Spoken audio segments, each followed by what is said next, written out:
let's bring in Richard Davenport here into the Morning Rush, talk a little recruiting and some other stuff. Richard, we'll start with the latest commitment to the Arkansas Razorback football team. Tykeus Crawford out of Carthage, Texas, 4-star, played this past season at Charlotte. How big of a get is this for Sam Pittman and Brad Davis? As far as the transfer portal, very, very big, and because of his talent and obviously because of his size. When he was committed to Arkansas, when Chad Morris was here, he passed the eye test, and he still does, obviously. But when you think about offensive linemen in the SEC, you look at Alabama and LSU, and he's one of those guys that would look good in any uniform, but to be able to get him in an Arkansas Razorback uniform and have that SEC type size, that's big, and he obviously has physical capabilities too. Speaking of size, Richard, you got a chance to talk with Marcus Peterson, a guy that not only Arkansas is looking at, but a couple others. He's listed as a wide receiver, but a lot of people expect him to play tight end at the next level. What was your conversation, and what did you talk with Marcus about?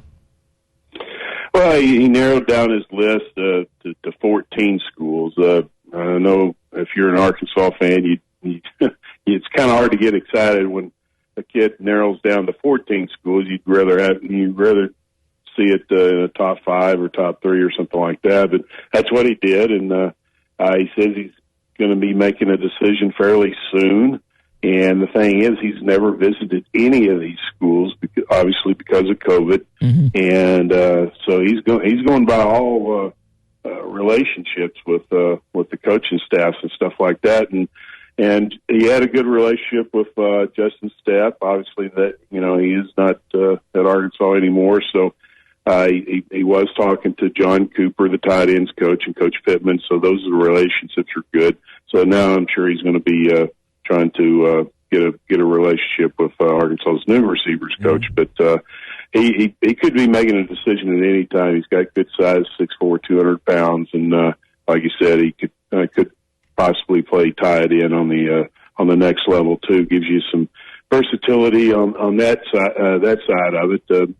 Could maybe be a wide out or a tight end, but seems to like Arkansas and likes like how the coaches seem to be down to earth to him. You led me right into my question here with Kenny Guyton, who joins the Arkansas staff to replace Justin Stepp. What do you know about him? I know that he's probably not a name that many people knew until Justin Stepp was leaving and his name emerged. Tell us what you've learned about Arkansas's new wide receivers coach this week. Still learning about him. Don't know a lot about him, but I'll say this: when it looked like he was going to be announced, a Power 5 coach that I hadn't talked to in probably a couple of years texted me unsolicited and said Arkansas got a great hire and an awesome person, and I really respect this coach. So he's he comes well regarded, and some of the things that you hear, is very, very, very positive, and he comes from obviously a good background, played at Ohio State. He knows how to compete at the highest level. He's younger at 29 years old. I think that's going to help him in recruiting. I've noticed that with Sam Carter, who is also about that age. So that's, I think that's a plus in recruiting guys and just being able to connect with them, because you're not that far removed from being recruited. And you also have, quite a few of the same likes and dislikes, I would imagine. We know he's been on the staff at Houston, most recently, obviously, Colorado State.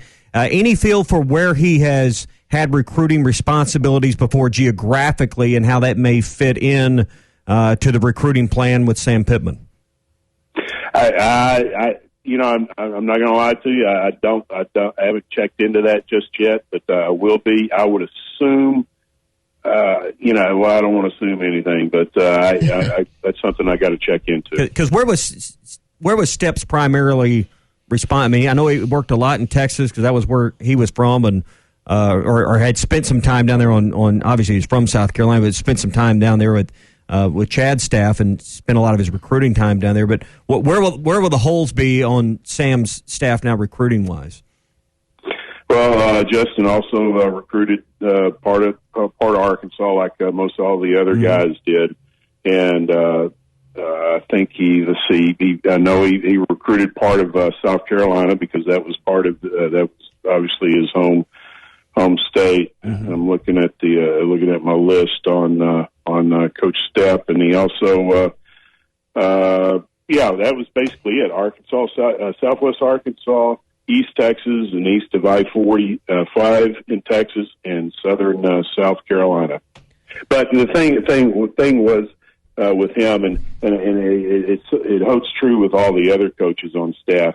If you're a position coach, you're also recruiting the guys that are being recruited for your position. So you're recruiting areas, but you're also recruiting the guys that could potentially play for you too. Talking a little recruiting with Richard Davenport here on the Morning Rush. Richard, to this point, we've only talked football. Basketball-wise, Nick Smith, he lists his top 10 schools. Arkansas is a part of it, but there's some blue bloods in there as well. Is that the most, in the 2022 class, Richard, is that going to be the most sought-after kid in the state of Arkansas?